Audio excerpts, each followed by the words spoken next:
историографијата до 70-тите години се сметаше дека единствен кривец за Втората светска војна е Хитлер.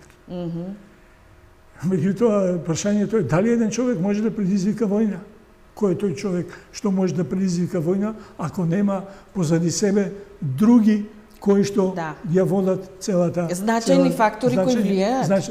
И дали прашањето можеше да се спречи Втората светска војна? Кажавме дека почна војна во надалечниот исток. Да. Шпанската граѓанска војна ја имаме овде, која што се водеше на тлото на Европа. Да. Потоа Грчко-италијанската војна. Значи, имаше претходно локални војни кои што се водеа и на крајот изби Втората светска војна.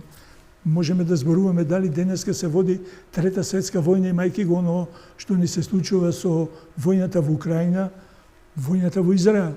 Дали ние не сме во истата состојба како што беше тогаш, ако не се преземат мерки тоа да се спречи.